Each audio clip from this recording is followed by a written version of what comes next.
Hello, my name is Jordy Izzard, and I am Senior Associate Director of SAIS Alumni Relations, and I have the pleasure today of being here with John McLaughlin, who graduated from SAIS with his MA in 1966 after spending his first year in Washington, D.C. and his second year in Bologna.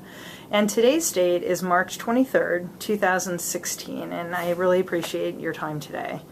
We're just going to have a little bit of a conversation. We'll start with what originally brought you to SAIS. It was a strange path. It was not something that I planned or thought about for a long period of time. I was going to college in Ohio at a school, Wittenberg University. I was a counselor in a dorm. There was an individual in the dorm, a young man who was having a lot of trouble adjusting to college. I took him under my wing, became his friend, tried to help him. He invited me to his house at Christmas. It was my senior year. I was thinking about applying to law school. His father turned out to be a professor at SAIS, and his house was in Washington. And so his dad, who was John Dreyer, he was a former ambassador to the Organization of American States, Latin American specialist. He said, "Why don't you come down and look at our school?"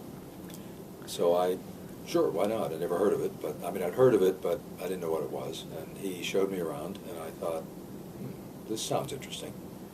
And so I applied, and was accepted and got in. So one of those moments in life when a chance decision on my part, that is to actually engage with this troubled young man in my dormitory and help him, led to a big change in life. Huh. Fascinating. Tell us a little bit about what your experiences were like being a student, both in Bologna and in Washington. Well, I was one of those who came here directly out of undergraduate school. I had not, other than summer jobs, worked anywhere permanently, and I had not yet been overseas. And so I would say the main experience I had coming to SAIS was incredible excitement. Arriving in Washington, having not lived here before, experiencing the school, in a way I was almost overstimulated by it. I was in awe of my fellow students, many of whom spoke multiple languages, had worked in places like the State Department and the United Nations, and different jobs. Very smart. And I was in awe of the professors, most of whom had had deep experience in something. I remember Charles Burton Marshall, who had been one of the most important and influential people in diplomacy in the State Department. And Isaiah Frank, who interviewed me when I was applying, and then subsequently I dealt with here, was a world-famous economist.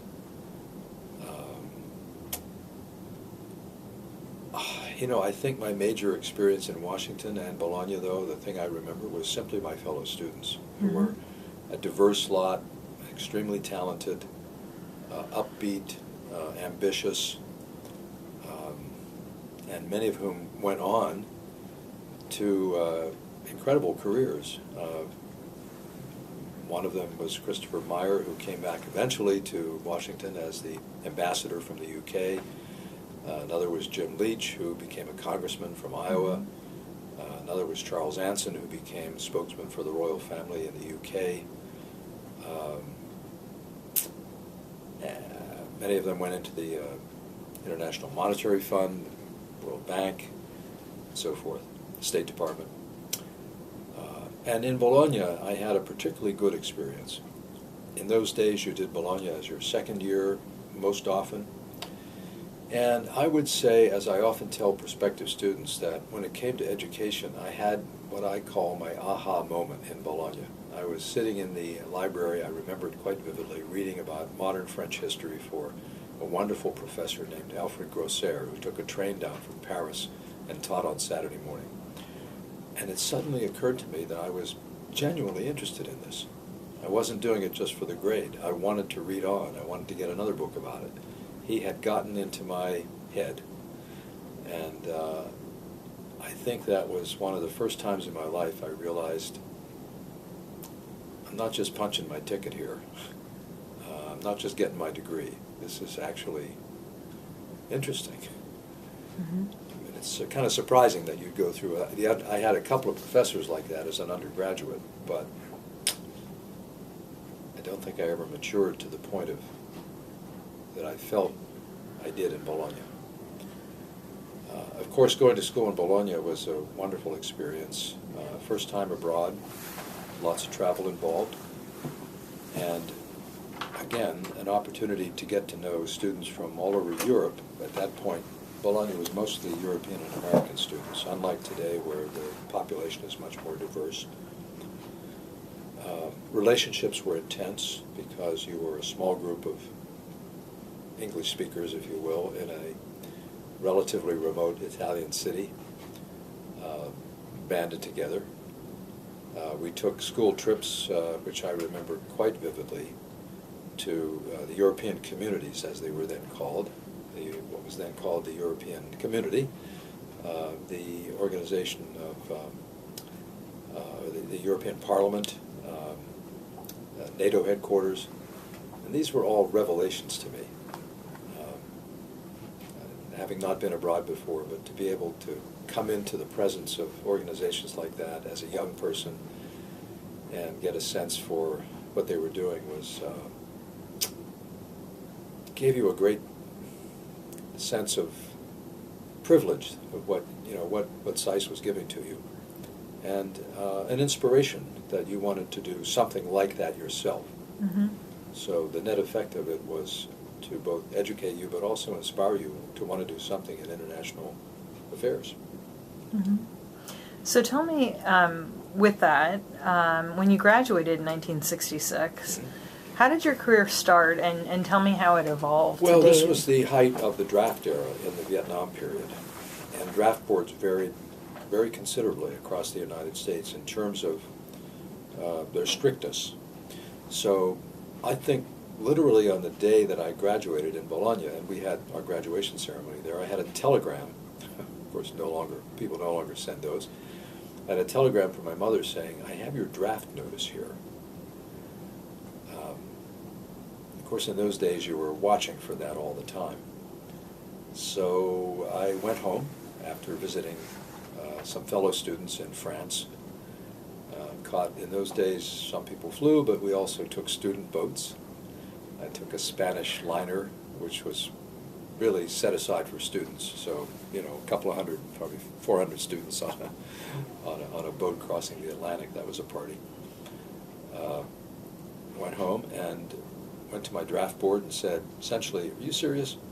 And they said, "Yep."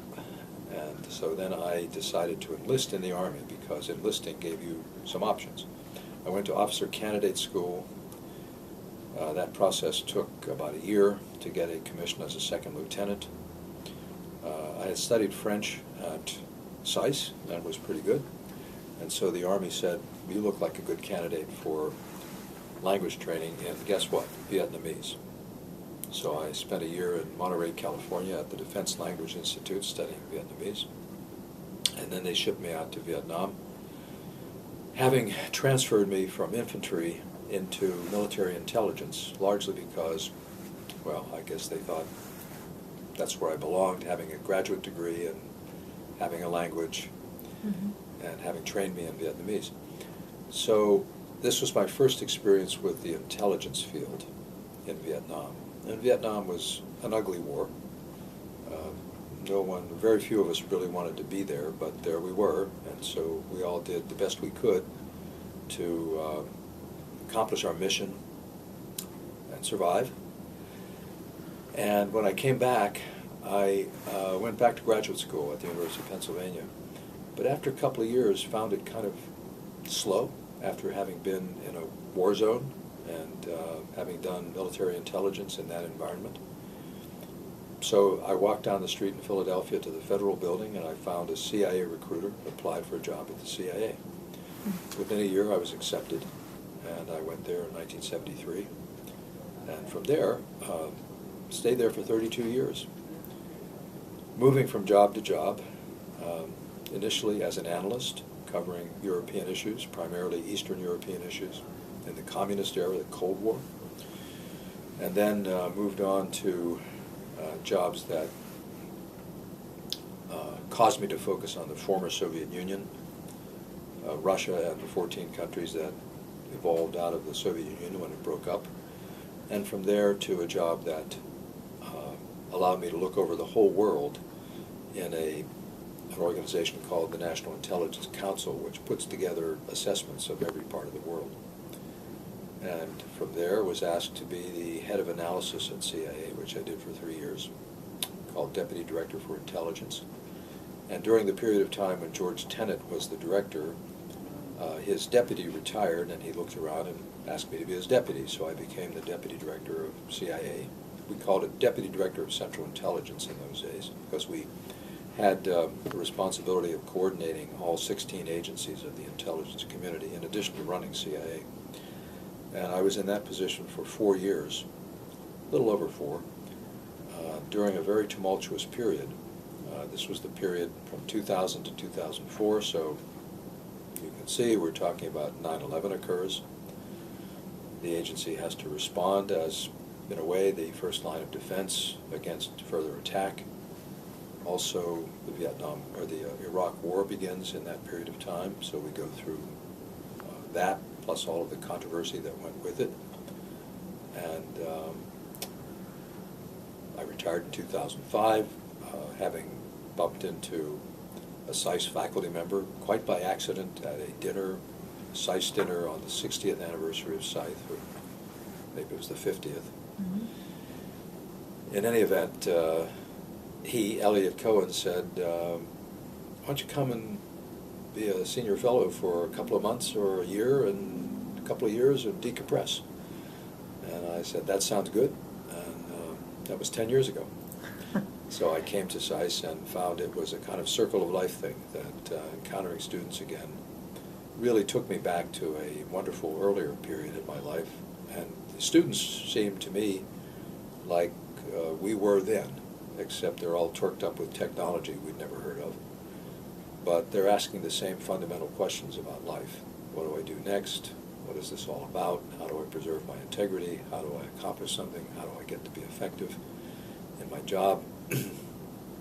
And I've found that it's rewarding to be able to, in whatever way I can, pass on to them what I think I've learned in 40 years of service between the U.S. Army and the CIA and other things I've done. Mm-hmm. So I've been teaching here now for, of those 10 years, about 7 of them, and will continue doing that as long as I am able. That's terrific. And we're obviously so happy to have you here. In taking that one step further and thinking about current students today, what advice might you have now, given your illustrious career? What would you impart to a student? Well, people often ask me for career advice, and in fact I run a speaker series that's designed to impart that. We've named it after the Harry Potter series. We call it Defense Against the Dark Arts.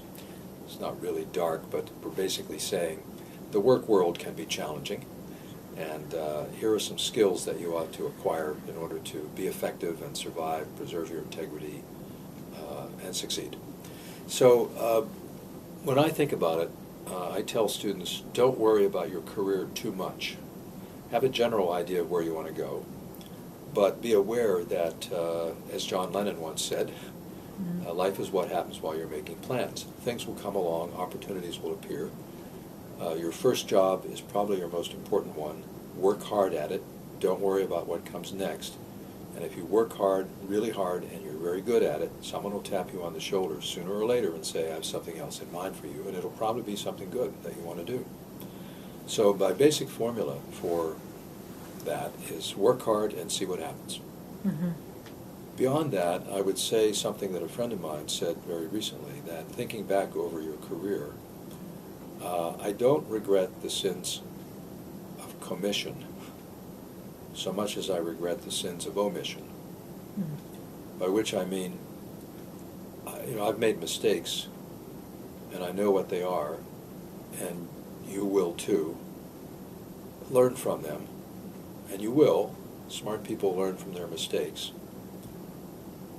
And if you don't fail, you're not trying.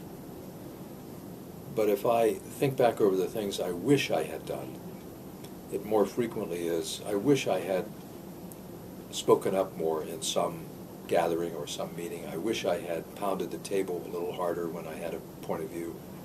I wish I had asked the really embarrassing question in a class. I wish I had not felt that that was a dumb question, and so I'm not going to ask it. So it's the sins of omission that I caution people about and encourage them to be bold, take risks, speak your mind, let the chips fall where they may, because the things you'll regret later are things you didn't do, not things you did, even if you've made mistakes when you were doing them. Mm-hmm. Well, thank you so much for your time today and all you do to help SAIS and the world. And I hope you have a wonderful day.